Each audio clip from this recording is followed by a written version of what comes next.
Good morning, YouTube. This is WhackMed19. Today we're doing pro tips on head glitching.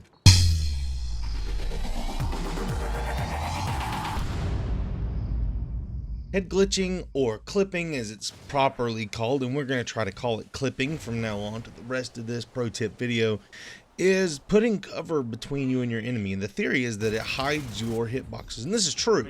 If you put cover always between you and the enemy, between the guy shooting at you, he has less to aim at, less that he can actually hit. Now this only works if your cover has a hard surface, or is a hard surface, and doesn't let the bullets go through.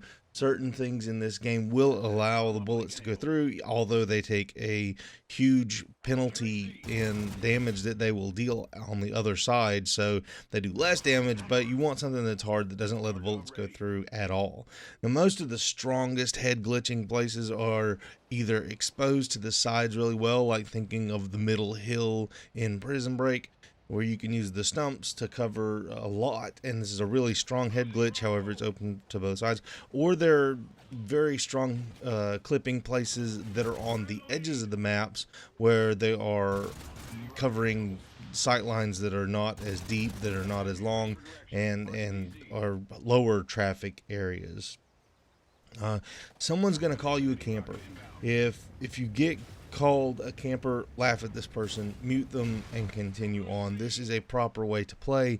The proper way to clip is to move from cover to cover and use the cover to your advantage, so that you can navigate your way around the map while staying behind cover. And a lot of people think they do this, but they don't. They kind of run wiggling from the edge of cover to the edge of cover. You want to make a direct line when you run and go straight behind cover. This means you have to turn your camera. You're not strafing from left to right. You're not strafing to the edge of one side or the other.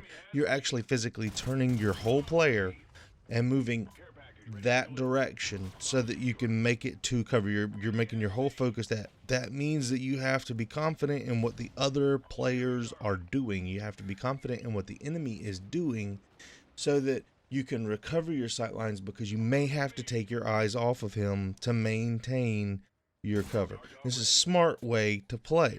The pros do this all the time. They have to run away, and especially in search and destroy, I don't understand why they run so far away. They make these giant, huge circles sometimes when I would have turned around and tried to engage the bad guy, and they don't. And there's a reason they don't, and that's because it's not the smart way to play. Remember, we said in an earlier video that increasing your kill to death ratio is not about killing more, it's about dying less. And that's what this is going to help you to do. Whenever you clip, you are keeping your hitboxes out of the way so that the enemy cannot shoot you. This is proper. This is the only way to stay alive sometimes, is to keep something between you and the enemy so that they're not able to shoot you. So how to clip is that you have to use the theory or the understanding that in Call of Duty, your bullets come out of your forehead, and only your forehead needs to be exposed. And what you're going to do is hide the avatar that contains all the hitboxes. You're going to hide the avatar behind cover and expose only your forehead. Now, you've seen this used against you, and you may be saying, oh, that's what it is. Yes, that's what it is. Only your forehead is exposed. Only maybe your face is exposed to the enemy, and that's all you're going to show them so that they can shoot. Now, this means that you may only see the upper half of the enemy. That's okay. You only need to shoot them, in the chest. You shoot them in the head, usually twice with any gun. But you're only going to expose your forehead of your avatar, and that makes a very tiny target for someone else to shoot at. This is the maximum cover.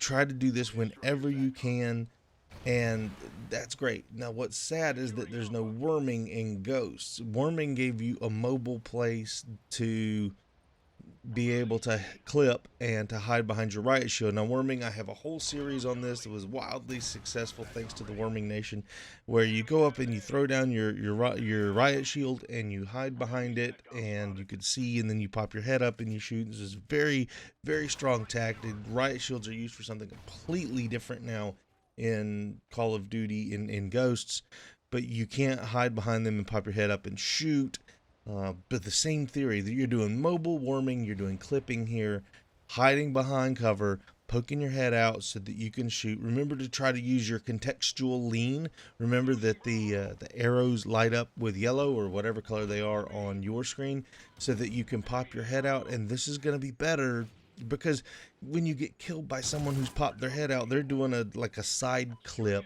and it's weird to see the head come out at like chest level, and this is really bizarre and strange. So that's the pro tip for today. Remember to always put cover between you and your enemy. Thanks. Have a great day. It confuses people. You'll see people aim in all kinds of different directions whenever you jump because there's their thumbstick goes up and then they start turning to the side and they overcorrect and they just do a terrible job of trying to track onto you sometimes, and that's an advantage whether the hitbox